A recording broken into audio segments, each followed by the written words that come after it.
नमस्कार my dear students, मैं S के माथुर J2S एकेडमी में आपका स्वागत करता हूं। यूपीपीएससी एई का रिज़ल्ट आ गया है आपका 2019 वाली वैकेंसी का। अभी इंटरव्यू हुआ था, उसमें कुछ गड़बड़ लग रहा है क्योंकि जो सीट्स थी अभी मैं दिखाता हूं आपको।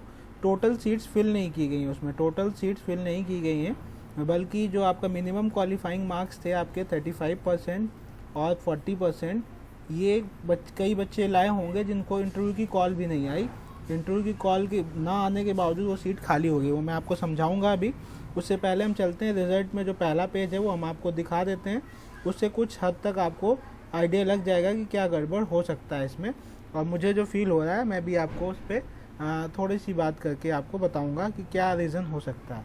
ठीक है माय डियर, देखिए इसमें ये जो रिज़ल्ट आपका आया है, जैसा कि मैंने कहा था कि रिज़ल्ट जब आएगा मेरी इन्फॉर्मेशन बिल्कुल सही निकली है और बच्चे मुझ पे भरोसा करते हैं, फ़ोन करके कहते हैं sir your information is up to date और बिलीवेबल। ठीक है, तो मैंने कहा तो होली के पहले आएगा और आ गया। देखिए क्या गड़बड़ मुझे लग रहा है। सम्मिलित दास 2019 की लिखित परीक्षा 5/2/2021 को घोषित किया गया था, जिसके आधार पर साक्षात्कार के लिए 1284 लोग बुलाए गए थे। ठीक, 1284 बुलाए गए थे, जिनका इंटरव्यू 22/2/2021 से 6/3/2021 तक हुआ था। संपन्न किए गए 1262 अभ्यर्थी साक्षात्कार में शामिल हुए थे। 1262 लोग शामिल हुए थे, मतलब कितने लोग नहीं गए थे इसमें? 22 लोग इंटरव्यू देने नहीं गए थे। ठीक है, साक्षात्कार में सम्मिलित हुए प्रश्नगत परीक्षा के आधार पर चयन हेतु 648 रिक्तियों के सापेक्ष, देखिए 648 वैकेंसी के सापेक्ष कैंडिडेट मिले इनको 580 कैंडिडेट मिले इनको 580।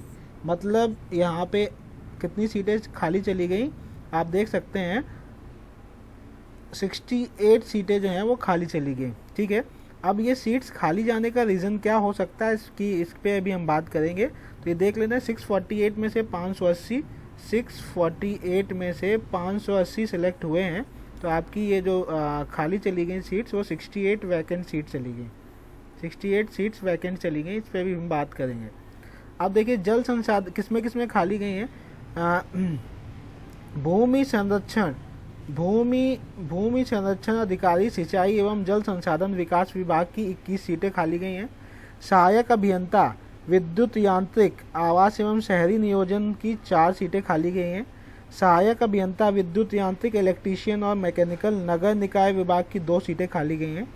सहायक अभियंता जल बी श्रेणी जलकर अभियंता नहर विकास विभाग की 15 सीटें खाली गई हैं। सहायक निदेशक कारखाना श्रम विभाग की 6 सीटें खाली गई हैं। सहायक अभियंता जल बी श्रेणी जलकल अभियंता नगर विकास विभाग विशेष चयन की 17 सीटें खाली गई हैं। 17 विशेष चयन की 17 सीटें। सहायक अभियंता सिविल मंडी परिषद विशेष चयन की 3 सीटें खाली चली गई हैं।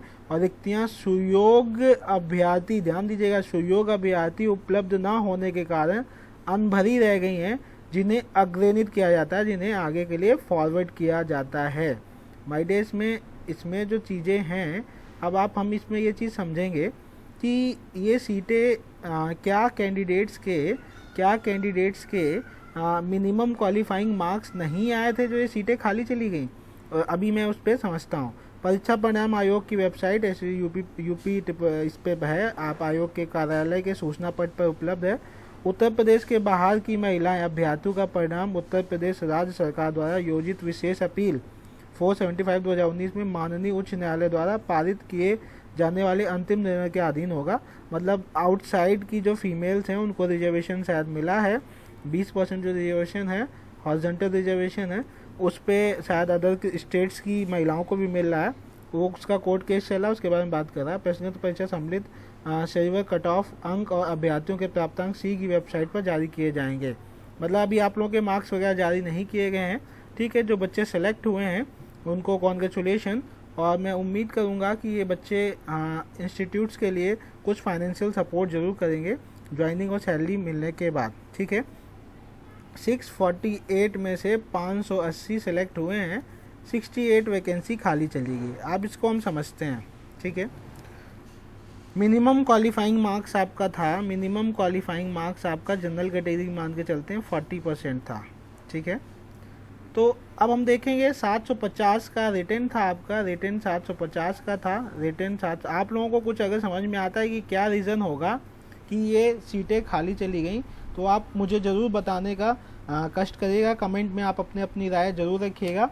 मुझे तो इसमें कुछ समझ में नहीं आ रहा है कि ये किस रीज़न से सीटें खाली चली गई। एक तो इतने टाइम बाद वैकेंसी आती है और उसमें भी आप सीटें अगर खाली निकाल दोगे तो स्टूडेंट्स का जो मोरल होगा वो डाउन होगा। तो अगर 40% की बात करें हम, 40% 750 में से, तो 750 का 40% लगभग 300 मार्क्स होंगे आपके, ठीक है। 40% 300 मार्क्स होंगे। अब जो हम देख रहे हैं कि इसमें जो आपका रिटर्न, आपका जो फाइनल आफ्टर इंटरव्यू जो है वो टोटल 850 का हो जाता है। 850 में से आपका जो 40% होगा, 850 में से आपका 40% जो मार्क्स होंगे वो लगभग आपको करीब ये चीज़ आपकी 340 मार्क्स होंगे। तो ये सीट्स खाली जाने का मतलब 68 सीट्स खाली गई हैं। उसमें स्पेशल रिक्रूटमेंट की बात की गई है कि ये स्पेशल रिक्रूटमेंट की सीट खाली चली गई। मुझे जो समझ में आ रहा है वो मैं बताने की कोशिश करता हूँ। स्पेशल रिक्रूटमेंट में जो इन्होंने किया है, इसको एक वैकेंसी कंसीडर करके जो कैंडिडेट, जैसे मान लीजिए स्पेशल रिक्रूटमेंट में कोई रिजर्व कैटेगरी की SC ST OBC की स्पेशल रिक्रूटमेंट बैकलॉग निकली है, उसमें इन्होंने क्या किया है, मान लो कि आपकी 30 सीटें हैं, 30 सीटों में इन्होंने एक फाइनल रिजल्ट लिया है और जो बच्चे तीनों में सेलेक्ट, मान लीजिए एक कैंडिडेट है जिसके टॉप मार्क्स हैं, ठीक है, स्पेशल इसमें टॉप मार्क्स है, मान लीजिए उसके 550 मार्क्स हैं, वो 550 मार्क्स वाला कैंडिडेट इस स्पेशल रिक्रूटमेंट में भी सेलेक्ट हुआ है और इसमें जितनी 30 वैकेंसी थी 30 ही कैंडिडेट सेलेक्ट किए गए हैं, वो टॉप के सेलेक्ट कर लिए गए। अब ये अगर टॉप के हैं तो ये तो आपको अगर उन्होंने दोनों के लिए फॉर्म फिल किया है, स्पेशल और जनरल रिक्रूटमेंट, 2 वैकेंसी थी आपकी, स्पेशल रिक्रूटमेंट और आपका जनरल रिक्रूटमेंट, तो अगर ये आप मान लीजिए कि इसमें 30 वैकेंसी थी, ये 30 बच्चे जो हैं ये टॉपर होंगे अगर उन्होंने दोनों में फॉर्म भरा होगा, तो अगर वो दोनों के लिए अप्लाई किए होंगे। अब इस 30 में से 25 जो हैं उनका कट ऑफ अच्छा था और आप ऑब्वियस सी बात है, स्पेशल जो आपका स्पेशल रिक्रूटमेंट है जो बैकलॉग थी, वो बैकलॉग आपकी बैकलॉग भरने के लिए नीचे से कैंडिडेट उठाने चाहिए। लेकिन इन्होंने क्या किया, बच्चों ने जो फॉर्म दोनों भरे थे, क्योंकि सब अपनी श्योरिटी चाहते हैं, और ये जब टॉप 30 लिए गए तो इसमें जब 30 गए हैं, इस वैकेंसी में ही 30 बच्चे सेलेक्ट हुए हैं और उनके मार्क्स बाद में इन्हीं बच्चों के जो मार्क्स थे वो कई जगह थे, मतलब आपने देखा होगा ग्रुप 1 ग्रुप 2 में कई जगह सेम रोल नंबर था। तो अब ये बच्चा सेलेक्ट तो एक ही जगह होगा, तो ये 25 सेलेक्ट हो गए, मान लो जनरल वाली लिस्ट में चले गए क्योंकि उन्होंने दोनों में भरा हुआ था। अब यहाँ पे जो सीटें हैं वो आपकी खाली चली गई, 25 की 25 सीटें खाली चली जाएंगी। तो ये हुआ है इसमें जो मुझे समझ में आ रहा है, इसलिए जो वैकेंसी आपकी जो सीट्स हैं वो वैकेंट रह गई हैं। आप लोगों को कोई रीज़न समझ में आ रहा हो तो मुझे ज़रूर बताइएगा, और कट ऑफ जितने बच्चों का सिलेक्शन हुआ है, आपका जो भी मार्क्स आ रहे थे आप मुझे ज़रूर बताइएगा। आई होप जो बच्चे सेलेक्ट नहीं हुए हैं वो और आगे अच्छे से स्ट्रेटजी के साथ तैयारी करेंगे। अभी वैकेंसी फिर से आने वाली है, स्ट्रेटजी के साथ अच्छे से आप कंसेप्ट वगैरह तैयार करिए, क्वेश्चंस लगाइए, अच्छे से तैयारी करिए। मुझे जो समझ में आ रहा है वो मैंने आपको बता दिया। आई होप ये इन्फॉर्मेशन आपके लिए यूज़फुल होगी, और आप अगर मेरे चैनल पर नए हैं तो ये वीडियो लाइक सब्सक्राइब ज़रूर करिएगा और अपने दोस्तों के साथ शेयर ज़रूर करिएगा। अगर आप चैनल के साथ काम करना चाहते हैं, अपने वीडियो बना के अपलोड करवाना चाहते हैं, तो आप मुझे कांटेक्ट कर सकते हैं, व्हाट्सअप करिएगा 9807886133 पे आप मुझे व्हाट्सअप कर सकते हैं। Only WhatsApp, not for call. तो आप इसमें मैसेज करके अपना लिख दीजिएगा, एक वीडियो चाहे तो 5 मिनट का शेयर कर दीजिएगा, तो हम आपको बताएंगे कैसे काम करना है।